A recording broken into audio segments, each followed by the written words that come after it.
Thank you for tuning in to The Victory is Greater Than the Struggle, an ex-lesbian podcast with myself, your host, Jessica Newsom.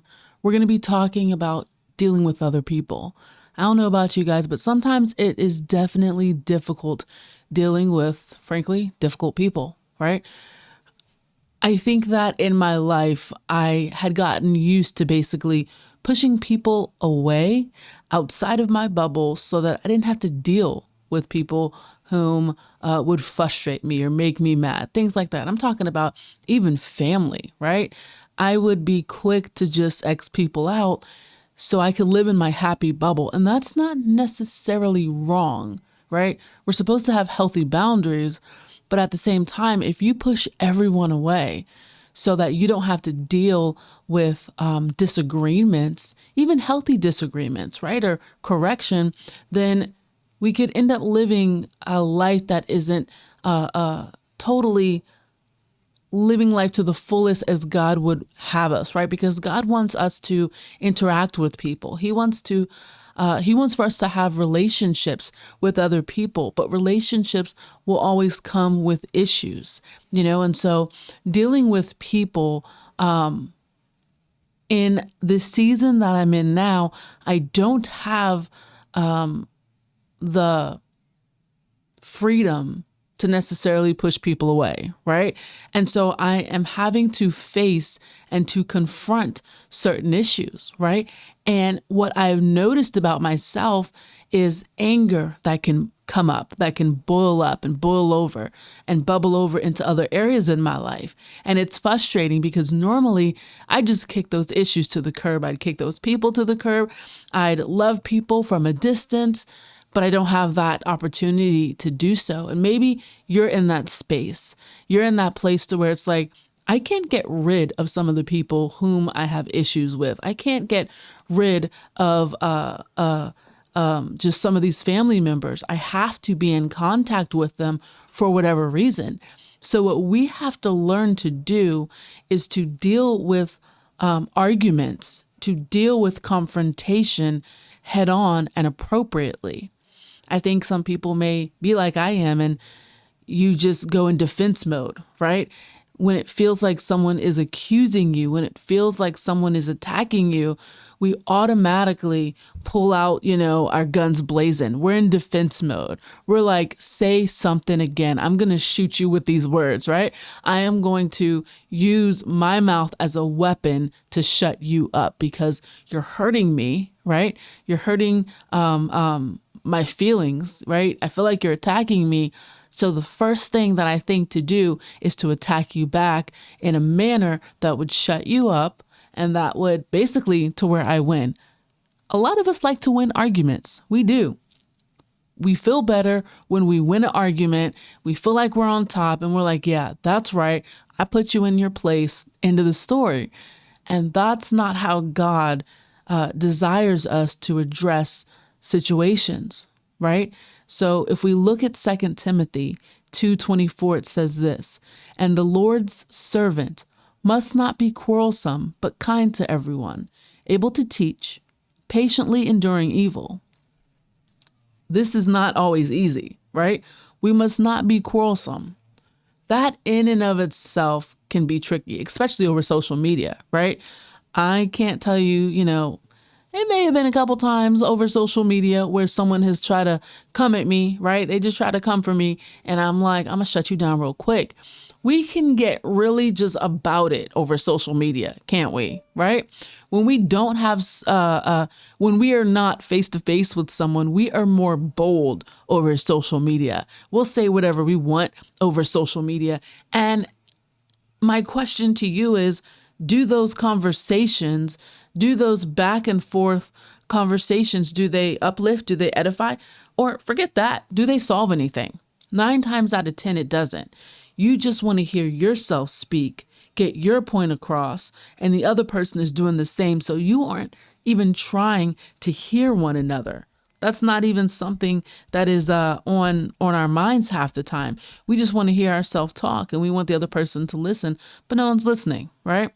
If we go to Proverbs 18:13, this is the International Standard Version. It says this, Whoever answers before listening is both foolish and shameful. I'll say that again.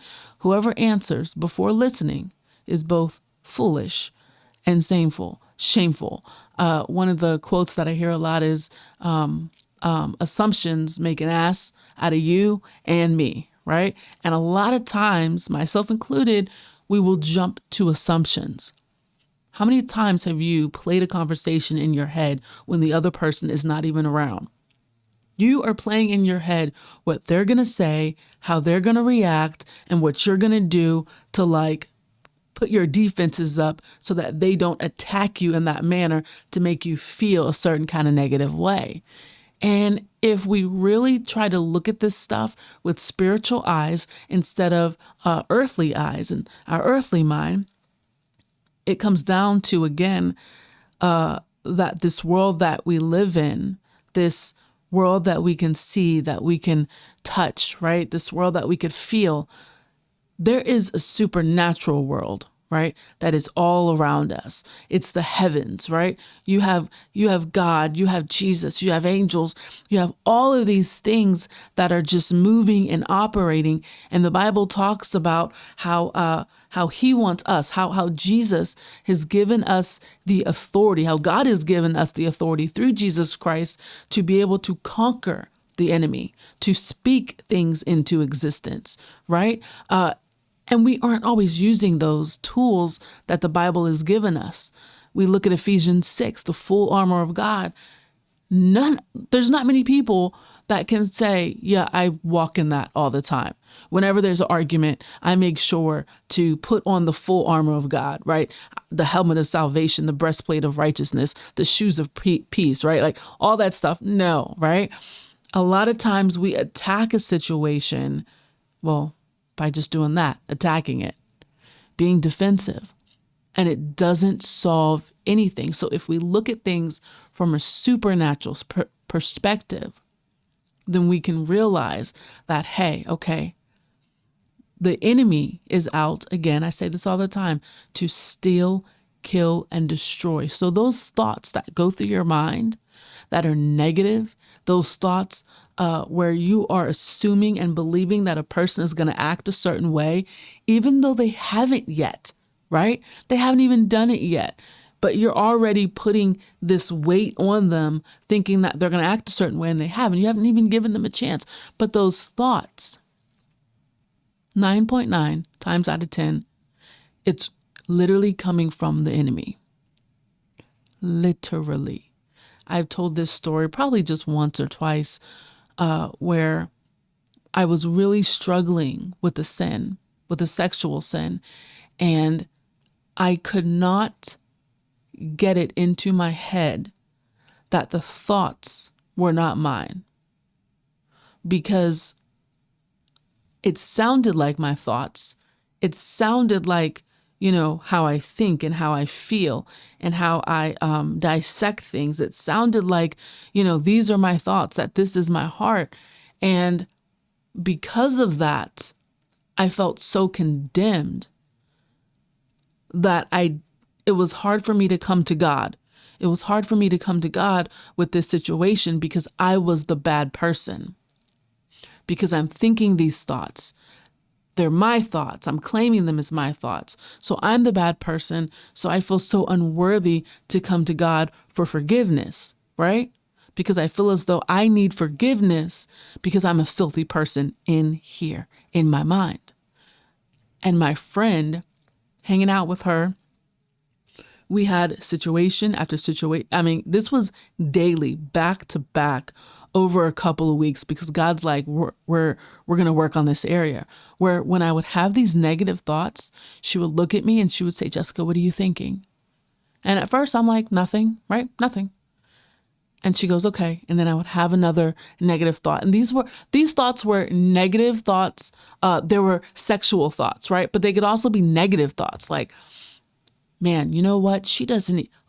That person doesn't even deserve to, be in my life because they're just negative and they're never going to change. And you know what? I don't have to put up with this. You know how you're thinking all of these negative things, and these negative thoughts aren't necessarily our thoughts. And so daily. She would keep doing that. And I'm like, it is not a coincidence that the moment I'm thinking this thought, she looks at me and asks me what I'm thinking. And she would say, I hear something speaking to you. I can't hear what it's saying, but I hear something speaking to you. That's why I ask. She's like, whatever it is, it's the enemy. So therefore I know it's negative. And so I would tell her, yeah, okay, this is what I was thinking. And she'd minister to me. She would say, Jessica, that thought wasn't yours. It was literally the enemy. Literally things that are going on in the supernatural realm around us. The enemy was whispering in your ear these negative thoughts to get you to get upset, to get frustrated, so that you would act outside of the character that God has called you to walk in, and basically try to just weave this negative web into your life so that the enemy can come in and continue to steal, kill, and destroy. He just wants a foot in the door. That's all. He just wants a small crack in that door so he can put his foot in, and then that one tiny situation, that one incident, that one argument can allow the enemy to just wreak total havoc. That one thing, it can just spread like wildfire into other areas in our life. And so, one, I really want you guys to know that when you start to get frustrated and angry all by yourself, it's the enemy. It's the enemy. Fine, I'll say that, sometimes it's us. But I don't think we understand how much the enemy speaks to us on a daily basis. But we've grown up with it, so we've always thought that it's us. It's our thought process. It's our thoughts, and so we have to really begin to have the mind of Christ and say, you know what? I am going to be slow to speak and I'm going to be quick to listen, right? And so sometimes it's taking a breath, right? And when you're in the situation and you can't physically remove yourself immediately, that's frustrating. Because I need a moment to defuse, right? I need to take a break and then come back at this in an hour. But sometimes you don't have that luxury. And so sometimes it's saying, okay, and this is what I do. When I feel as though I am hitting the roof, I'm about to hit that ceiling to where I'm going to explode, right? And I'm going to unleash on you. And I can't talk calmly anymore. Before I get there and I feel myself getting to that point, I have to say, okay, I want to have, and it takes you being a big person doing this. Let me tell you that. It takes you being the bigger person to do this. And it's saying, okay, I want to have this conversation. I want to fix this situation. But what I need is to just take a moment, give me 5 minutes, or can you, instead of raising your voice, because I do want to have this conversation, can you just speak at a regular conversational tone, right? And can you explain to me exactly what you're trying to say? Sometimes I need to take notes, because when someone is explaining something, I'm thinking of how I want to answer them, but they may not like me interrupting them. So I will say, I'm going to take notes on my phone right now. I'm not being disrespectful. I'm not looking at other stuff and ignoring you, but I'm taking notes of what you're saying so that I can remember what I'm trying to say to you, right? And so that's what I'm doing. And so in these situations, when you can't have a calm conversation with someone, that's the key right there. When they can have a calm conversation, take notes so that you don't have to interrupt them, because you may forget. And then when they're done, address each thing and keep going back and forth until you guys find a solution. One thing that I truly think about, that I truly believe, and it's hard to do, is when you can hold someone else in higher regard. How do I say that? When you can love someone so much to where you say, you know what? I'm going to do what's in the best interest, not just for me, but for you. So that's being humble right there.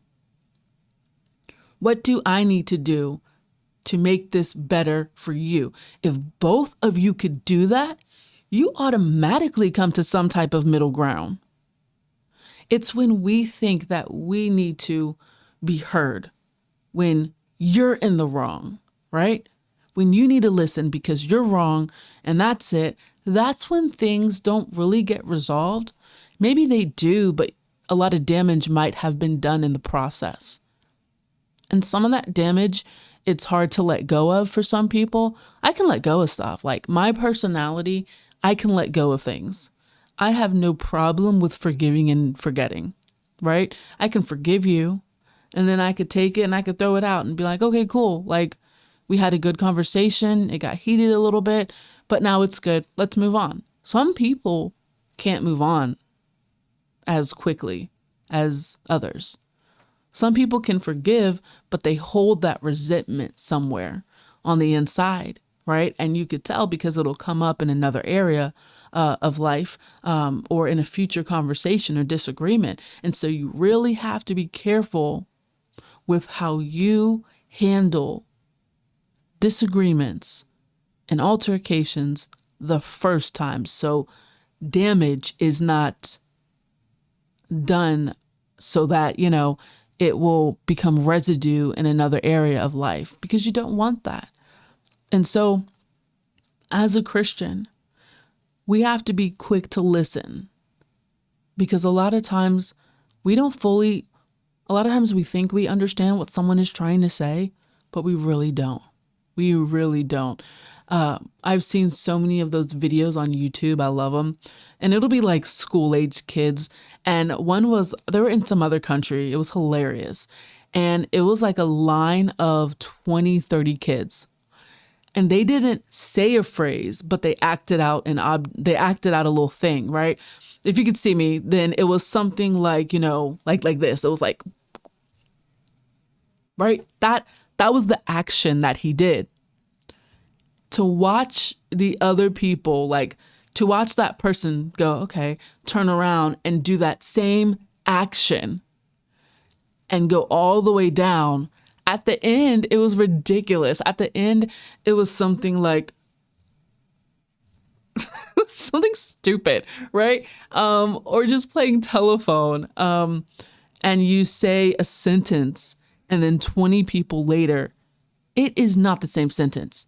You're playing telephone. The object is to try to get the same phrase from beginning to end.